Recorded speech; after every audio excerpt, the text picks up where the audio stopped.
Siemanko, nadajemy z mojej miejscówki pod chatą. Jest dzisiaj piękna pogoda i pokażę wam ten rower, czyli mój rower do Slope Duro.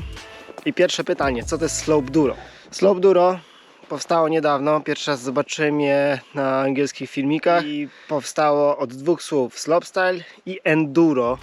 To jest endurówka, która na pierwszy rzut oka przypomina slopestyle'ówkę, z tyłu i z przodu zawieszenie, ale jest trochę większym rowerem, bo ma większe koła i ma więcej skoków w zawieszeniu. Ten akurat ma 160 z tyłu i 160 z przodu. Jeszcze jedna ważna rzecz, którą się robi w slope durówce, mianowicie chodzi o puszczenie kabla z przedniego hamulca przez rurę sterową amortyzatora. Kabel z tylniego hamulca robimy dłuższy, po to, żeby on się tu mógł owijać i żeby dawało nam to kilka bar spinów, czyli obrotów kierownicą. A oprócz tego, jeżeli ktoś chce zachować biegi, a ja chcę zachować biegi, ponieważ używam ten rower do podjeżdżania na enduro, wrzuciłem je tutaj na specjalnym mocowaniu, gdzie użyliśmy dziurek od mocowania bidonu. Jest to trochę uciążliwe, bo trzeba zmieniać te biegi tutaj na dole, ale tak naprawdę nie przeszkadza to aż tak bardzo, szczególnie jak się idzie do lasu na Slope Duro, czyli jak idziesz do lasu bawić się na krótkich sekcyjkach i próbować robić na nich triki. Jeżeli chodzi o poszczególne komponenty mojego roweru, to tak. Kierownica NS License, nieprzycinana, szerokość 780 mm, gripy Hold Fast NS-a, przykręcane. No i kokpit jest przymocowany do reszty mostkiem NS Quantum. Obydwa hamulce to Hope E4. Rama NS Snub, rozmiar M, w karbonie, na zawieszeniu firmy Öhlins albo Öhlins. W tym malowaniu dostałem go jako niespodziankę od 33 Studio z Wrocławia. Jest wzorowany na samolocie Spitfire z II wojny światowej. Siodełko oraz sztyca z firmy Reverse. Mamy tutaj korbę Hope Evo, długość 170 mm, z zębatką, która ma zębów 34 oraz pedałami NS Bikes Radiance. W napędzie jest zastosowana kaseta z 12 biegami. Obydwa koła wielkości 27,5 cala firmy Novatek, model Diablo XL. Opony firmy Continental, model Trail King.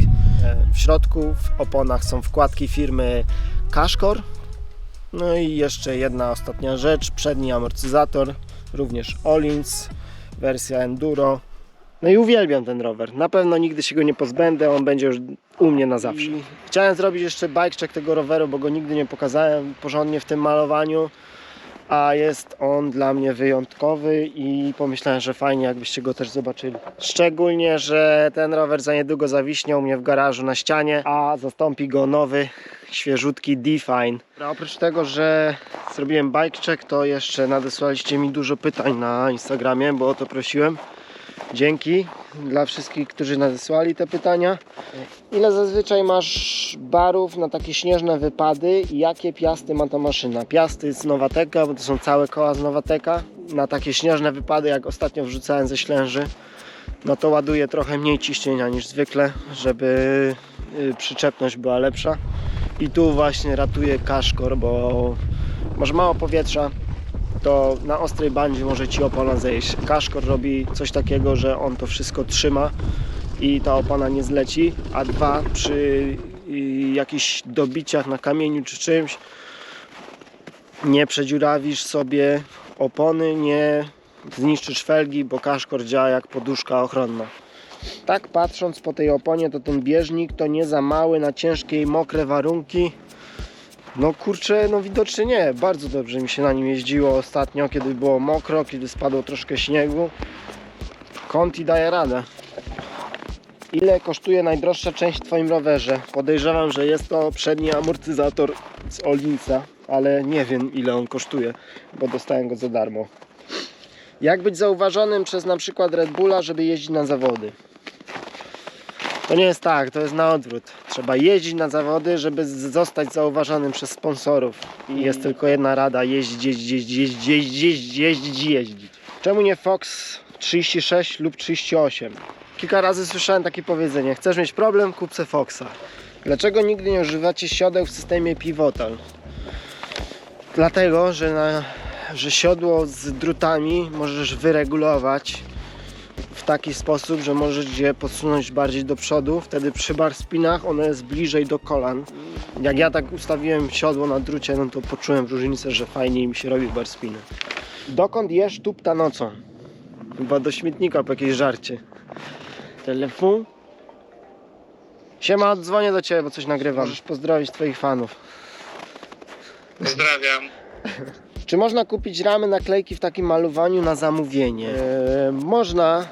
Można zamówić sobie takie malowanie w Dreamworkers Custom Paint we Wrocławiu, ale kupić ramy takie nie można. Ile masz rowerów wszystkich? 4 do dirtu, do slope duro, do enduro i do freeride'u. Musisz wybrać jeden typ roweru: enduro, DH, dirt, który będziesz używał do końca życia. Zdecydowanie enduro, bo na takim rowerze zrobisz wszystko. Pojedziesz do sklepu po bułki, pójdziesz na enduro, pójdziesz na bike park, pójdziesz nawet na dirt. Taki rower do enduro jest do wszystkiego. Jakiego triku nie umiesz, a chciałbyś się nauczyć? Niech będzie to backflip Superman no hand. No nie wiem, czy to jest możliwe. Nie próbowałem jeszcze. Dobra, zimno mi. Dzięki, że podesłaliście te pytania. Mam nadzieję, że wyszło coś z tego interesującego i że fajnie wam się to oglądało. Ja teraz mam w planach przez następne dni pojeździć znowu coś enduro, bo ostatnie kilka dni to była przerwa przez to, że były takie mrozy. Skminiłem też oświetlenie Hope'a na kierownicę i kupiłem lampkę 1600 lumenów na kask i chciałem pojeździć trochę w nocy po traskach. Zobaczymy, co z tego wyjdzie. No i dzięki, że jesteście z nami na tym kanale. Cieszymy się, że możemy go prowadzić. Cieszymy się, że jest tyle zajawkowiczów i mam nadzieję, że pojeździmy wszyscy kiedyś razem. Elo!